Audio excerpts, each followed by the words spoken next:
Ladies and gentlemen, boys and girls, I'm the King, and welcome back to the channel to a bit of a discussion video. Today we're talking about how corrupt intervention is essentially the new Hex Ruin, why I feel this way, and before you jump the gun and start writing your comments, please take a listen to what I have to say, and I think you might agree with me. Before I jump on into this, I always do this in all of my videos, but today is a little bit different. I always tell you guys to come out to Twitch, and you guys have been listening to me, and I really do appreciate it. We've been so close on our partner push, and I want to give back to you guys. So yesterday, I announced that on every single stream for the remainder of January and the first week of February, we're going to be giving away free Oryx cells. So if you want some free Oryx cells, we're currently live right now. Hop on into the stream, and one lucky winner is going to win some Oryx cells at a random point in the stream. This is for PC, Xbox, PS4, doesn't matter. Anyways, I digress with the announcements. Let's go ahead and talk about why you guys clicked on this video. Corrupt intervention versus Hex Ruin. So Hex Ruin, before it was patched, solved one major issue, and that issue is passively making generators have a little bit of pressure. Because when you're the killer and the game just starts and there's 7 gens around, you don't really have that much power in protecting all of your generators, especially if they're on opposite sides of the map. So with the bigger maps, you really do struggle. So that was the main reason people really used Hex Ruin to slow down the game at the early stages of the game. We went more in depth with this on my what changes we should make to Ruin after they gave us the first patch. And I was saying that this was a main issue that Hex Ruin was solving.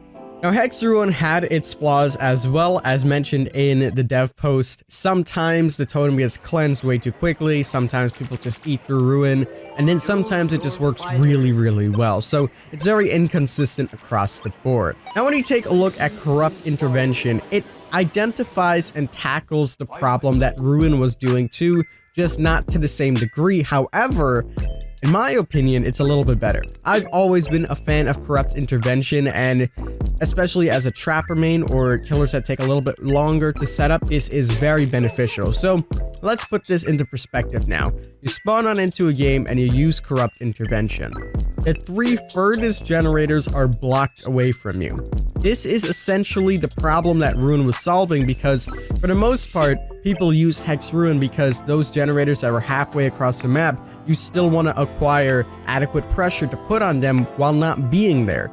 With Corrupt Intervention, the 3 furthest generators from you are automatically blocked off, and unlike Ruin, it is consistent for 2 full minutes. So most of the time, your Ruin doesn't even last full 2 minutes in the red ranks, so this is already a big plus. The only downside to this, however, is that it doesn't block more than 3 generators. It only blocks 3 of the furthest generators. And the only thing that old Hex Ruin did that was better than this was affect every single generator. Now, that also had its underlying problems, as people would automatically know, hey, they have Hex Ruin, let's go look for the totem. But Corrupt Intervention, there's nothing you can do about it, because it lasts for the full 2 minutes, and it forces the survivors, if they spawn in that area, to come closer to you. And by coming closer to you, you can go ahead, smack them down, find them, put some more pressure while those 3 generators are safe. So it's a little bit easier just to patrol 5 generators. Once you start doing that, the backhand benefit of Corrupt Intervention, if used right, is that you can make those same 3 furthest generators into a 3-gen strat towards the end of the game. And in the gameplay that you're going to see in the background, it was actually some gameplay of me saying this, but I felt like I didn't articulate myself well enough. So I'm just putting my face cam over that gameplay, cutting out the audio, and you guys can just watch in the background. Essentially, in that gameplay, the first 3 generators are blocked up, and towards the end of the game, I get a beautiful 3-gen strat.